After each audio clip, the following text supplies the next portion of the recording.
कपड़े धोने वाली बहू। शादी के पहले से ही विभा को कपड़े धोने का बड़ा शौक था। कभी नल के नीचे तो कभी तालाब के पास। अरे मेरी नीली वाली लुंगी नहीं दिख रही है। विभा की अम्मा, कहाँ रखी है लुंगी? अरे वो तो विभा ने परसों ही धोकर रखी थी आपकी अलमारी में, देखो वहीं होगी। वो ना मैंने आज धो दी, मुझे लगा कि गंदी हो गई होगी। अरे कैसे गंदी हो गई थी? उसे तो मैंने पहना भी नहीं। हे भगवान, इस लड़की के कपड़े धोने की आदत से परेशान हो गया हूँ मैं। जितना तो घर में राशन नहीं आता, उससे कहीं ज्यादा डिटर्जेंट पाउडर का खर्चा है। इसकी शादी करवा दो, शादी जाए अपने घर में ही करे काम, फिर चाहे घर के कपड़े धोने हो या पूरे गांव के। हाँ ठीक बोल रही हूँ, देखता हूँ मैं कोई लड़का। वो दिन भी आ जाता है जब विभा को देखने लड़के वाले आ जाते हैं। लड़की मुझे अच्छी लगी।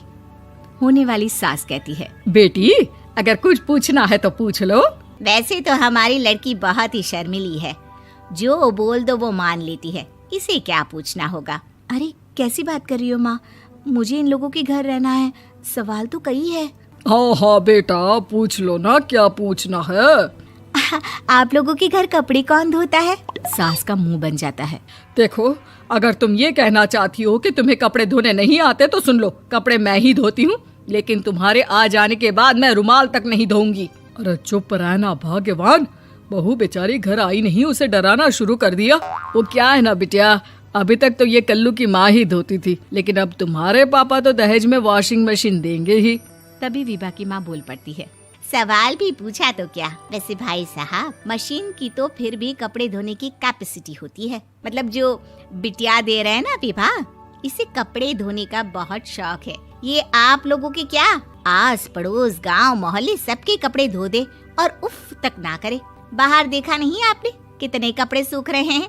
सब हमारी बिटिया ने ही तो धोए हैं। बस भी करो ना माँ, शर्म आ रही इतनी तारीफ सुनकर। और तो और एक दाग निकाल कर दिखाओ तो मान जाओ। हाँ अच्छा, माफ करना बेटा, मैंने गलत समझा। हमें तो रिश्ता बहुत पसंद है। और ऐसे जुड़ जाता है रिश्ता कपड़े धोने का शौक रखने वाली विभा का। उसकी शादी हो जाती है कोयला फैक्ट्री में काम करने वाले कल्लू के साथ। शादी के बाद अचानक विभा चिल्लाती हुई सास के पास आती है। सासू माँ, अरे सासू माँ कहाँ है आप? ये तो धोखा है, धोखा दिया आप लोगों ने मुझे। इसे ससुर के चक्कर के बारे में पता चल गया। अरे तो उसमें तुझे क्यों धोखा मिला है? अरे नल में पानी नहीं आता, कपड़े कैसे कब धुलेंगे? अच्छा, तू पानी नहीं आ रहा उसकी बात कर रही है। तो आपने क्या सोचा? कुछ नहीं। अच्छा, तेरी माँ ने कहा था कि कपड़े धोने का शौक है तुझे, याद आया मुझे। शौक बोलकर कपड़े धोने वाले मेरे जुनून को कम ना आके सासू माँ, कपड़ा धोना मेरा गुरूर है। तभी पति भी वहाँ आ जाता है। अभी मैंने इसे सनी देओल की फिल्म दिखाई है, उसी के डायलॉग मार रही है माँ। अच्छा सुन, साफ साफ बता रही हूँ, पानी सुबह 4 से 6 और शाम को 10 से 12 आता है, समझी? विभा टाइमिंग सुनकर हैरान हो जाती है। ये क्या भूतों का मोहल्ला है? सुबह 4 बजे उठकर कौन कपड़े धोता है? 4 बजे टंकी में पानी जाता है, फिर सारा दिन धोना ना, किसने मना किया?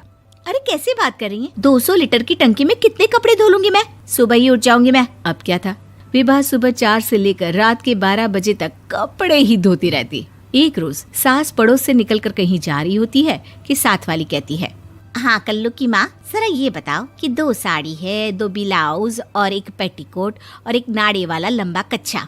हाँ तो? अरे तो क्या, कितना लोगी धुलाई ये बताओ। धोबन दिख रहे हैं हम क्या? हमारे पति सरकारी नौकरी से अभी रिटायर हुए हैं और बेटा सुपरवाइजर है कोयला फैक्ट्री में। धोबन समझ रखा है हमें?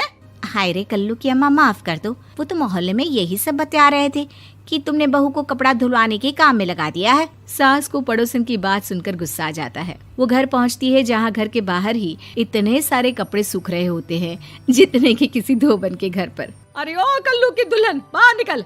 माँ जी यहीं आ जाओ, बाथरूम में चादर धो रहे हैं हम। अरे अभी हम धोते हैं, तुमको बाहर निकलो। ये आस पड़ोस वाले बोल रहे हैं कि हम बहू से कपड़े धुलवा कर उसे कपड़ा धोने वाली बना दिए हैं।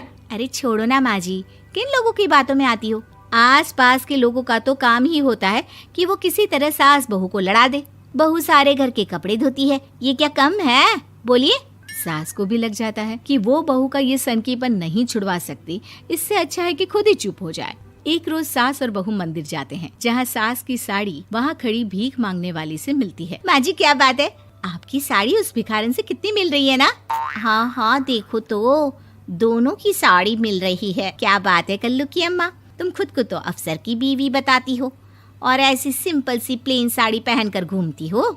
सिंपल और प्लेन नहीं है ये साड़ी। तो क्या सोने के धागे से फूल बने हैं? कुछ भी सासू माँ, कुछ भी। हाँ बने थे इस साड़ी में सोने के धागे से फूल। मेरे पति लेकर आए थे मद्रास से स्पेशली मेरे लिए 10,000 की। ताहे भाई साहब इस भिखारन के लिए भी सेम टू सेम साड़ी लेकर आए होंगे 10,000 की। सास उस वक्त तो कुछ नहीं कहती, लेकिन बहू के साथ घर आती है और अलमारी से एल्बम निकाल कर लाती है। ये साड़ी देख रही है, ये वही साड़ी है जिसे मैंने अभी पहना था। इस साड़ी में ये जो चमकदार फूल दिख रहे हैं ना, ये सोने के धागों से काढ़े गए हैं। लेकिन तू लोकल वॉशिंग मशीन ब्रश से घिस घिस कर सारे फूलों को निकाल कर साड़ी प्लेन कर दी। मुझे माफ कर दीजिए सासू माँ। और तो और, जब मैंने तुझे तेरी गलती के लिए कुछ नहीं कहा, लेकिन तूने तो सबके सामने मेरा मजाक ही बना दिया। क्यों? बहू को समझ में आ जाता है कि अब से उसका कपड़े धोना बंद।